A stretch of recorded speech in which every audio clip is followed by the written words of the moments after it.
Yan, so good evening po sa inyong lahat. Yan. So katatapos lang nating nag-dinner, nagkaliskas po tayo kanina habang nag-vlog tayo tungkol dun sa price update. Dumiretso po tayo dito sa may Perez Boulevard, sa may Perez, Dagupan City, para lang magkaliskas kasi nga napablog tayo habang nagda-drive. So tapos na tayong kumain, pauwi naman na tayo. So habang ako ay nagmamaneho, samantalin ko na rin na mag-vlog ulit. At ngayon naka-flip na yung camera natin. So hopefully full screen na yung ma-view nyo dyan kapag in-upload natin to. Yan, so ang content pa rin natin for tonight ay tungkol pa rin po sa presyuhan ng itlog, gaya nung video natin na nauna. Ngayon, yung paano nga ba yung pagprepresyo ng itlog, ganyan, para makwenta natin kung magkano yung kinikita natin, kung magkano yung kinikita natin, yung tubo.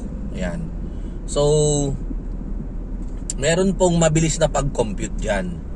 Merong mabilis na pag-compute para malaman natin kung magkano yung kita natin sa itlog. Ayan.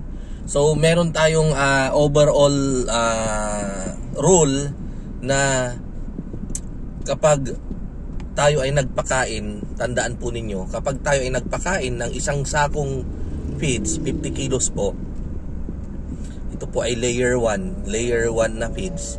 Kapag tayo nagpakain ng isang sako, dapat po yung manok natin, babayaran niya yon ng isang box ng itlog. Isang tray po ng itlog. Isang case, isang box. 12 po na tray yon, 12 na tray. So, ibig pong sabihin, sakaling nagpakain tayo ng 10 sako, dapat ang ma-harvest nating itlog ay 10 case or 10 box or equivalent of 120 na trays. Ayan po. Doon po sa mga napadaan lang, ang katapat po ng isang box, wag po kayong makukonfuse paano naging box yung sukat ng itlog. Hindi naman siya nakakahon, hindi naman siya nakakase. Parang ginawa lang po yan na term, parang terminology lang, na ang 12 na tray ay 1 box yung equivalent or isang case yung equivalent. So wag po kayong malilito. Ayan. Ngayon naman yung kapag nagpakain tayo ng isang sako, dapat mangitlog yung manok natin rin ng 12 na tray or isang box. So ibig sabihin, kapag 5 sako yung ipinakain, dapat 5 box din o 5 case din yung kanyang iitlog. Ngayon, para makwenta natin kung magkano kita natin, ganito po yon. So assuming na ang presyo ng feeds ay 1,600 yung isang sako. So yung isang sakong feeds 1,600. Pag nangitlog yung manok natin ng isang box or 12 na tray, sabihin na natin magkano yung small. Sabihin na natin 200. Pero di ba 239 small ngayon eh. So 200 times 12, 2,400 po yung pagbebentahan natin ng ating itlog. 2,400. Ibawas po natin yung presyo ng feeds na 1,600.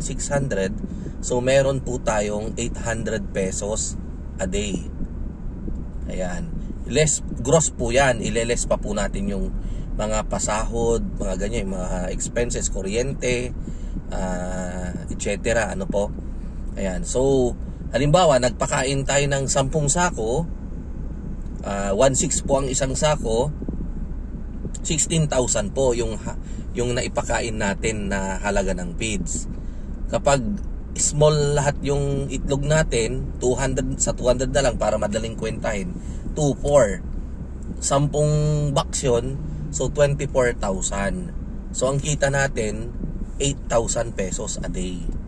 Ayan. Paano po ngayon yan? 230 na po yung presyo ng ng small na itlog. So, yung 30 pesos po, that is 360 pesos po ulit yon. So, 360 na madadagdag dun sa kita natin, plus yung 800, kaya 1,160 po yung kikitain natin every time na nagpakain tayo ng isang sako sa ating manok. Natutumbasan naman yan ng isang box or isang case ng itlog. So ganun po yon. So kapag 10 sako yung ipinakain natin, ano po, ang itlog po niyan ay 10 boxes din.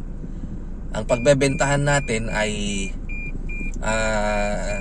24,000 po kasi pag di ba? So more than 24,000. Ang kita naman natin 1,160 sa sa 10 sako kapag nagpakain tayo ng 10 sako. Ayan. So 11,360 po pala yung kikitain na gross, na bawas na po yung kinain nilang feeds kapag tayo ay nagpapakain na ng 10 sako. So ang 10 sako po, maaring tanungin ninyo kung ilang libong manok yan. Kapag low man kasi yung manok natin, 23 bags ang kakainin ng 10,000. So wala pong 5,000 heads po yan. Dahil ang 5,000 heads, 11.5 na sako yung kakainin. So mga less than 5,000 yung manok na kakain ng 5 sako. Ayan. Tapos madali na tayong mag-compute kung magkano yung kinikita ng isang farm sa pamamagitan ng tanungin mo lang kung ilan yung ipinapakain niya. Ayan. So halimbawa yung isang farm na kakilala ko, ang pinapakain niya ay 100 na sako daily. So 100 na sako daily. Ang gross income niya, binawas na natin yung feeds na kinain.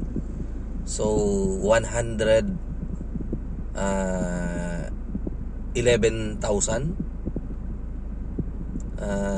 1160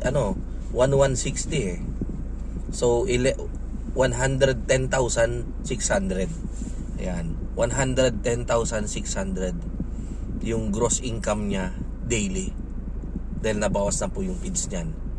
So sa isang buwan, yung gross income niya, hindi na po kasama yung nabawas na po yung feeds doon. So i-multiply natin yan ng 30 days. So 110,600 So kung times 10, 1.1. So 3.3. Ayan, 3.3 million may get yung kanyang gross income sa isang buwan. Alisin mo na yung operational expenses niya, sabihin mo na yung 300,000. So meron siyang 3 milyon. Grabe pasensya na po kayo, medyo medyo paano ko ba sasabihin to. Parang napapakwento lang tayo, napapakwenta-kwenta lang tayo So ang tanong, ilang libo naman yung alaga kaya niyang manok? So ilan yon? So kung yung 10,000 ay 23 bags, okay, less than 50,000 po yung manok na kino-compute natin. Yung kikita ngayon ng 3.3 million na gross income, nabawas na po yung feeds doon. Less than 50,000 heads po yan. So ang kita nila ngayon ay nasa sabihin na natin 3 million monthly. Ayan. So sana okay yung mathematics ko, ano. Paki-correct nyo lang po. Baka sakaling mali. Ayan. So 3.3 million. Kaya lang, syempre yung mga iba sasabihin nilang laki naman, ganyan. Ang tanong din kung magkano rin yung puhunan sa 50,000. Ayan. So sa tingin ko, ang mapupuhunan naman dyan sa 50,000 heads capacity, puwera po yung lupa na pagtatayuan. Sabihin na natin meron na tayong lupa. So ang kakapitalan na lang natin ulit, housing, cages, RTL, kakainin ng mga manok hanggang sa sila ay mag-peak ng production. So sabihin na natin 1,000 pesos per head. So 50,000 times 1,000 pesos, kung di po ako nagkakamali, ang puhunan po dyan ay 50 million. 50 million. So ganun po yung ano nyan. Mamuhunan ka ng malaki, kikita ka rin ng malaki. Ayan. So dati-rate, aaminin ko po sa inyo, nangarap din tayo ng mga ganyang capacity, yung malalaki, pero talagang katakot-takot din na na sakripisyo, dahil syempre nagsimula naman talaga tayo na walang puhunan, wala naman tayong mauutangan, mahihiraman na kamag-anak. So lahat po nung meron tayo ngayon ay sariling diskarte. So minsan po parang rin, kumbaga, okay, yung word ko is nakakapagod, pero yung pagod kaya naman natin yan pero ang pinakamagandang term na gagamitin natin dito ay siguro gusto na rin nating yung makontento. Yan yung proper word. Yung gusto na rin nating makontento sa kung anong meron tayo ngayon. Ayan. Kumbaga, para kahit papano enjoy lang. Meron tayong, para ngayon meron tayong 10,000 heads na nangingitlog. Ma-maintain man lang natin yan or madagdagan pa natin ng konti. Kasi sayang din yung housing natin, 30,000 capacity yan. So sa ganito, importante yung makontento tayo. Kasi okay naman na, di ba? Yan. So and then andyan naman kayo na sumusuporta sa akin, at kahit papano in a way ay natutulungan ko rin kayo, tulungan tayo, natutulungan nyo ako, natutulungan ko rin kayo. So parang kontento na ako sa ganito. Ayan. Kasi kapag sobrang sa ngayon, walang problema kahit na siguro 1 million pa yung manok natin, talagang dahil shortage yung itlog. Pero alam nyo, kapag tumumal din kasi yung itlog at sobrang dami ng capacity, at saka hindi establish yung market natin, magkukulaps yan, mahirapan tayo. Kaya ang best way po talaga, babalik pa rin po tayo dun sa palagi kong sinasabi sa inyo, mag-start tayo ng tama. Yung kayang-kaya nating i-manage yung yung i-market yung itlog.